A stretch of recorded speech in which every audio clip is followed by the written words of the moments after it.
Tottenham Hotspur membuka pembicaraan dengan PSG untuk merekrut Randal Kolo Muani, striker Prancis berusia 26 tahun yang dibanderol 43 juta pound. Sebelumnya, Kolo Muani tampil impresif saat dipinjamkan ke Juventus, mencetak 10 gol dalam 22 laga. Juventus ingin mempertahankannya, tetapi terhambat tuntutan finansial PSG yang menginginkan transfer permanen, bukan pinjaman. Selain Tottenham, Manchester United dan Newcastle United juga berminat pada Kolo Muani. Persaingan antar klub Premier League ini semakin ketat, karena masing-masing membutuhkan striker baru. Tottenham dianggap siap secara finansial, dan melihat Kolo Muani cocok dengan strategi pelatih Thomas Frank. Sementara itu, Juventus tetap berharap dapat memboyong kembali sang pemain dengan skema pinjaman plus opsi beli. Meskipun PSG bersikukuh pada penjualan langsung, keputusan akhir akan bergantung pada kesepakatan finansial, dan keinginan pribadi Kolo Muani. Manchester United menunjukkan keseriusan dalam memburu Benjamin Sesko dari RB Leipzig, sebagai target utama untuk memperkuat lini serang mereka di musim depan. Sejak dibukanya bursa transfer, MU memang aktif mencari striker baru, guna meningkatkan produktivitas gol tim. Kini, fokus mereka mengarah jelas pada Sesko, striker muda asal Slovenia. Menurut laporan Fabrizio Romano, MU sudah memulai komunikasi dengan RB Leipzig sejak pertengahan pekan lalu. Negosiasi masih berada di tahap awal, namun Setan Merah telah menyampaikan ketertarikan resmi, dan mulai membahas kemungkinan nilai transfer. MU optimistis bisa mengamankan jasa pemain berusia 21 tahun tersebut sebelum musim baru dimulai. Meski begitu, MU harus bersaing dengan Newcastle United, yang juga mengincar Sesko sebagai pengganti potensial Alexander Isak, yang tengah dikaitkan dengan kepindahan ke Liverpool. Newcastle bahkan siap mengeluarkan dana besar untuk menyaingi MU dalam perburuan ini. General Manager Juventus, Damien Comolli, menyatakan bahwa Dusan Vlahovic bisa meninggalkan klub jika ada tawaran yang sesuai. Namun hingga kini belum ada proposal resmi yang masuk. Vlahovic, yang kontraknya tinggal 1 tahun, berisiko hengkang secara gratis jika tidak segera dijual. Juventus tengah mencari pembeli untuk striker yang mereka rekrut seharga lebih dari 80 juta euro pada 2022. Kedatangan Jonathan David secara gratis, dan rencana mengembalikan Randal Kolo Muani membuat posisi Vlahovic di lini depan terancam. Meski beberapa klub pernah dikaitkan dengannya, seperti AC Milan dan klub-klub Premier League, semuanya belum konkret. Juventus kini menghadapi dilema antara melepas Vlahovic dengan harga di bawah ekspektasi, atau kehilangannya tanpa kompensasi. Kehadiran David yang lebih murah dan efisien dari sisi finansial, juga memperkuat kemungkinan Vlahovic dilepas. Liverpool belum berhenti berbelanja pemain, dan kini menjadikan Alexander Isak sebagai target utama setelah mendatangkan Florian Wirtz. Newcastle bersedia melepas Isak dengan harga sekitar 150 juta pound, sementara Liverpool sudah menyiapkan tawaran resmi senilai 120 juta pound, dan mencapai kesepakatan pribadi dengan sang pemain untuk kontrak 5 tahun. Isak yang menolak memperpanjang kontrak dan meminta dijual, tidak ikut tur pramusim Newcastle, dan diketahui berlatih di fasilitas mantan klubnya, Real Sociedad. Tekanan dari pemain dan ketertarikan serius Liverpool, memaksa Newcastle segera mengambil keputusan. Jika transfer terwujud, Liverpool akan membentuk lini serang baru yang kuat bersama Isak, Wirtz, dan Ekitike, membuka babak baru di Anfield dengan ambisi meraih kembali kejayaan domestik dan Eropa. Masa depan Vinicius Junior di Real Madrid tengah diselimuti ketidakpastian, karena negosiasi perpanjangan kontraknya yang mandek, sementara kontraknya tersisa 2 tahun. Penurunan performa dan kedatangan Kylian Mbappe, turut memperumit posisinya di tim, memunculkan spekulasi bahwa Madrid mungkin siap melepasnya musim panas mendatang. Meski begitu, Vinicius menegaskan keinginannya untuk tetap bertahan di Madrid melalui wawancara dengan Geki Spanyol. Ia masih memiliki ambisi besar bersama klub dan timnas Brasil, serta ingin menjadi inspirasi bagi generasi muda, khususnya di Brasil. Hubungannya dengan manajemen memang tak sehangat dulu, namun peluang perpanjangan kontrak masih terbuka. Sekarang, keputusan ada di tangan Real Madrid. Manchester United masih memburu striker baru musim panas ini, termasuk Benjamin Sesko. Namun, Rasmus Højlund menegaskan komitmennya untuk bertahan dan bersaing di Old Trafford. Usai mencetak 2 gol dalam laga uji coba melawan Bournemouth, Højlund menyatakan siap menghadapi persaingan dan melihatnya sebagai motivasi positif. Meski masa depannya sempat dikaitkan dengan klub lain, Højlund tetap percaya diri dan merasa telah berkembang sejak bergabung dari Atalanta. Ia menyambut kedatangan striker baru untuk mendorong performa tim. Musim lalu, ia harus menanggung beban besar, karena cedera Anthony Martial, namun kini merasa lebih dewasa dan siap menghadapi tantangan baru. Mikel Arteta mendapat sorotan tajam usai terlibat insiden dengan Pedro Porro, dalam kekalahan 0-1 Arsenal dari Tottenham dalam laga pramusim di Hong Kong. Arteta keluar dari area teknis untuk memberi instruksi, lalu ditegur oleh Porro yang hendak melakukan lemparan ke dalam. Pelatih asal Spanyol itu mengabaikan teguran tersebut, yang memicu reaksi fisik dari Porro, hingga wasit keempat turun tangan meredakan ketegangan. Insiden ini menjadi viral di media sosial, dan menimbulkan banyak komentar. Banyak yang menilai tindakan Porro sudah tepat, karena Arteta dianggap melanggar aturan area teknis. Presenter beIN Sports, Richard Keys, yang dikenal sering mengkritik Arteta, memberikan dukungan kepada Porro. Ia menyebut, Arteta seharusnya mempercayai pemainnya di lapangan, dan tidak perlu terlalu aktif di pinggir lapangan jika persiapan tim sudah baik. Real Madrid saat ini tengah fokus pada potensi pemain yang akan meninggalkan klub. Namun mereka tetap membuka kemungkinan mendatangkan satu pemain baru, khususnya untuk memperkuat lini depan. Klub sedang bersiap menghadapi skenario kepergian salah satu penyerang, dengan mencari pemain ofensif yang fleksibel, dan bisa bermain di beberapa posisi.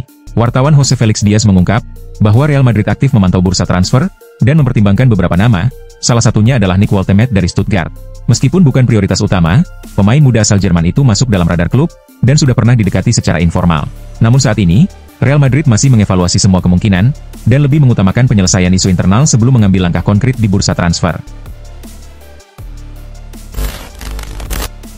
Barcelona mendapat kabar positif menjelang musim kompetisi baru, setelah gelandang utama mereka, Frenkie de Jong, menegaskan komitmennya untuk tetap bertahan di klub. Pernyataan tersebut disampaikan, usai laga uji coba melawan FC Seoul. Meski sempat dikaitkan dengan klub-klub besar seperti Arsenal dan Manchester United, de Jong menegaskan bahwa ia tidak berniat meninggalkan Camp Nou. Ia juga menyebut sedang dalam proses perpanjangan kontrak, yang tinggal menunggu waktu untuk diselesaikan. Barcelona dilaporkan akan menawarkan kontrak hingga tahun 2028, dengan opsi perpanjangan satu musim tambahan. Meskipun durasi pasti kontrak belum ditentukan, de Jong memastikan dirinya akan bertahan. Ia juga menyampaikan rasa bahagianya di Barcelona, dan mendukung proyek jangka panjang yang tengah dibangun oleh pelatih Hansi Flick. Alejandro Garnacho, winger muda Manchester United, masih menyimpan harapan untuk bergabung dengan Chelsea pada bursa transfer musim panas 2025. Seperti yang sudah diketahui, penampilannya mulai meredup sejak pergantian manajer, terutama setelah Ruben Amorim datang sebagai pelatih baru, dan membatasi menit bermainnya. Hubungan antara Garnacho dan Amorim juga dikabarkan tidak harmonis, yang membuat masa depannya di Old Trafford semakin tidak pasti. Amorim bahkan telah memasukkan Garnacho dalam daftar pemain yang akan dilepas musim panas ini. Situasi tersebut menarik perhatian sejumlah klub besar, termasuk AC Milan, Juventus, dan Napoli. Namun, Garnacho dikabarkan lebih memilih tetap bermain di Premier League, dan menjadikan Chelsea sebagai tujuan utamanya. Jurnalis Fabrizio Romano menyebut, bahwa Garnacho masih sangat bersemangat untuk bergabung dengan Chelsea. Di sisi lain, The Blues juga masih tertarik merekrutnya. Chelsea pun berencana mengajukan tawaran resmi pada Agustus ini, dengan harapan bisa memulai proses negosiasi dalam waktu dekat. Rivaldo memberikan peringatan kepada Marcus Rashford yang baru saja memulai petualangan barunya bersama Barcelona, setelah hengkang dari Manchester United. Menurut legenda Brasil itu, Rashford harus siap jika tidak langsung menjadi starter, karena lini serang Barcelona saat ini sangat kompetitif dan solid sejak musim lalu.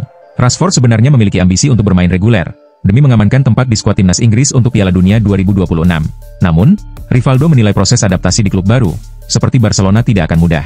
Meski begitu, Rivaldo tetap optimis Rashford bisa menembus tim utama, jika ia menunjukkan kerja keras dan komitmen tinggi selama masa pramusim. Dengan upaya yang konsisten, Rashford perlahan bisa memahami gaya permainan tim, dan keinginan sang pelatih. Ia baru-baru ini juga telah menjalani debut resminya, sebagai pemain pengganti dalam laga uji coba melawan FC Seoul. Inter Milan memiliki peluang untuk merekrut Christopher Nkunku dari Chelsea pada bursa transfer musim panas ini. Penyerang asal Prancis tersebut dikabarkan tidak lagi masuk dalam rencana pelatih baru Chelsea, Enzo Maresca. Chelsea pun siap melepas Nkunku ke klub manapun yang berminat, termasuk Inter Milan yang masuk dalam daftar klub yang ditawari jasanya. Namun, proses transfer ini tidak berjalan mulus, karena ada kendala besar yang harus dipertimbangkan Inter, yaitu gaji tinggi sang pemain. Menurut jurnalis Matteo Moretto, gaji yang diterima Nkunku saat ini tergolong sangat besar, dan melebihi batas struktur gaji yang dimiliki Inter Milan. Sementara itu, harga jual yang dipatok Chelsea, yaitu sekitar 40 juta euro, dinilai masih bisa dinegosiasikan melalui skema cicilan atau bonus. Artinya, harga bukan hambatan utama. Namun, gajilah yang menjadi penghalang serius dalam proses negosiasi. Arsenal akhirnya berhasil merekrut Victor Gyökeres dari Sporting Lisbon dengan biaya sebesar 64 juta pound setelah melalui proses negosiasi yang cukup panjang. Striker asal Swedia ini langsung tampil dalam laga pramusim melawan Tottenham Hotspur dan mendapat sambutan hangat dari para penggemar. Penampilannya dianggap menjanjikan dan membuat fans Arsenal mulai optimistis. Mantan pelatih Newcastle, Alan Pardew, turut memberikan komentar positif, menyebut Gyökeres sebagai transfer terbaik musim panas ini untuk posisi striker. Ia menilai, Gyökeres memiliki kemampuan yang komplit, cepat, kuat dalam penguasaan bola, dan piawai dalam penyelesaian akhir dengan kaki maupun kepala. Gyökeres pun diyakini bisa memberikan dampak instan bagi tim. Pardew menilai, Arsenal telah membuat keputusan yang sangat tepat dengan mendatangkannya, dan menyebut ini sebagai rekrutan luar biasa yang akan memperkuat ambisi tim musim ini. Kenan Yildiz terus mencuri perhatian sebagai pemain muda paling bersinar di Juventus musim ini. Penampilan konsisten dan kematangan permainannya, membuatnya berpeluang mencetak 2 digit gol dan assist. Sejak ditangani Igor Tudor, Yildiz mendapat kepercayaan penuh, dan kini menjadi pusat serangan Juventus. Ia tak lagi sekadar pelengkap, melainkan motor utama dalam permainan tim. Namun, di balik performa gemilangnya, Juventus menghadapi tantangan serius. Hingga kini, Belum ada pelapis sepadan yang mampu menggantikan peran vital Yildiz. Ketergantungan yang tinggi terhadap satu pemain menjadi risiko, apalagi dengan musim yang panjang dan padat. Juventus memang aktif di bursa transfer, tapi mencari pemain dengan kualitas setara Yildiz tidaklah mudah, dan biayanya tinggi. Jika Juventus ingin tetap kompetitif di papan atas, mereka perlu memperkuat kedalaman skuad. Yildiz adalah aset penting, tetapi klub tidak bisa hanya bergantung padanya. Rodrigo dikabarkan berpeluang meninggalkan Real Madrid pada bursa transfer musim panas 2025. Di bawah pelatih baru, Xabi Alonso, Rodrigo mulai jarang tampil sebagai starter, yang memicu spekulasi soal masa depannya. Situasi ini menarik perhatian sejumlah klub Premier League, termasuk Manchester United, yang menjadikannya salah satu target utama untuk memperkuat lini serang. Namun menurut laporan Mundo Deportivo, Rodrigo tidak tertarik pindah ke Manchester United. Ia merasa, klub tersebut belum stabil, baik dari segi permainan maupun manajemen, serta tidak tampil di kompetisi Eropa musim ini, sesuatu yang penting bagi ambisinya bermain di level tertinggi seperti Liga Champions. Sebelumnya, Rodrigo juga sempat dikaitkan dengan Manchester City dalam rencana pertukaran pemain. Namun gagasan itu gagal karena Pep Guardiola menolak melepas Rodri. Kini, dua klub Inggris lainnya, Tottenham Hotspur dan Arsenal, disebut ikut memantau situasinya. Barcelona tengah berupaya merampingkan skuad dan mengurangi beban gaji demi mendaftarkan pemain baru seperti Joan Garcia dan Marcus Rashford. Dalam proses ini, Oriol Romeu menjadi salah satu pemain yang siap dilepas. Setelah menyelesaikan masa pinjaman di Girona, nasib Romeu kini menggantung. Girona ingin merekrutnya secara permanen, tetapi hanya jika Barcelona melepasnya secara gratis. Selain itu, Romeu juga harus rela menerima pemotongan gaji, karena Girona tak mampu menanggung bayaran tinggi seperti yang ia terima di Barcelona. Meski kontraknya masih berlaku hingga 2026, Barcelona mempertimbangkan melepas Romeu secara cuma-cuma, karena performanya menurun dan nilai pasarnya rendah. Langkah ini juga akan membantu klub mengurangi beban gaji, dan memberi ruang untuk pemain baru. Negosiasi antara Barcelona dan Girona akan berlangsung dalam waktu dekat, dan keputusan akhir akan bergantung pada kesediaan Romeu menerima syarat yang ditawarkan Girona. Manchester City resmi memperpanjang kontrak Nico Orelli, menepis minat dari Bayer Leverkusen dan sejumlah klub Premier League lainnya. Kesepakatan verbal ini memastikan Orelli tetap di Etihad melewati musim panas. Musim lalu, ia tampil 23 kali, sebagian besar sebagai bek kiri, mencetak 5 gol dan 2 assist. Meski bermain di luar posisi aslinya, performanya yang tenang dan fleksibel membuat Pep Guardiola terkesan.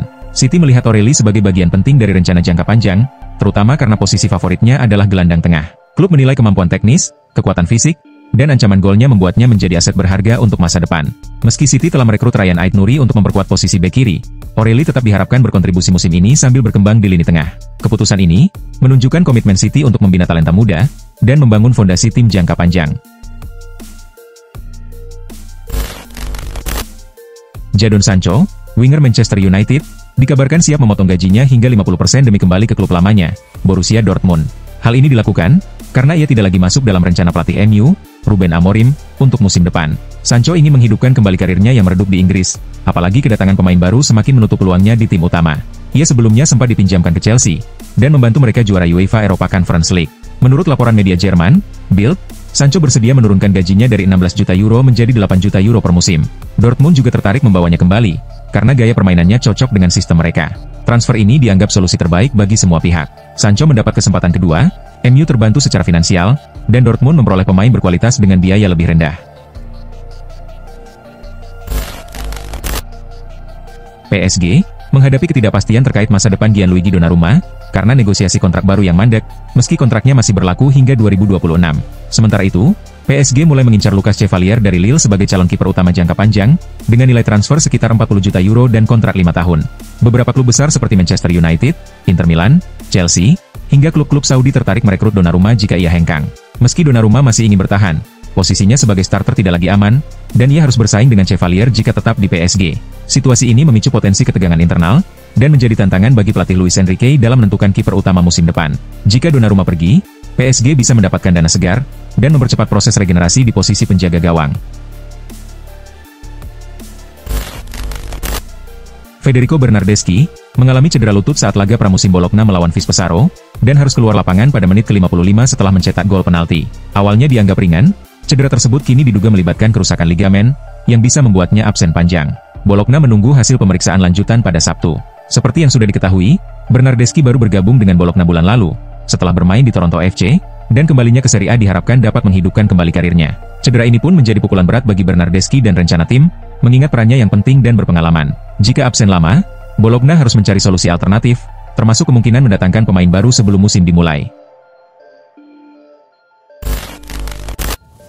Liverpool belum mencapai kesepakatan kontrak baru dengan Ibrahima Konate, memicu minat dari klub-klub top Eropa seperti Real Madrid dan PSG. Liverpool mematok harga 50 juta euro, sementara Madrid hanya bersedia membayar 20 hingga 25 juta euro. Meski ada ketertarikan dari beberapa klub, Konate masih ingin bertahan di Anfield dan merasa nyaman di Liverpool. Konate, yang kontraknya berakhir pada 2026, masih menjadi pemain inti dan prioritas Liverpool untuk dipertahankan. Negosiasi kontrak berjalan alot, tapi belum ada indikasi kuat bahwa ia akan hengkang musim ini. Jika gagal memperpanjang kontrak, Liverpool berisiko kehilangan Konate secara gratis dalam 2 tahun. Oleh karena itu, klub terus berupaya menjaga dan mengamankan masa depannya di tengah tekanan dari bursa transfer.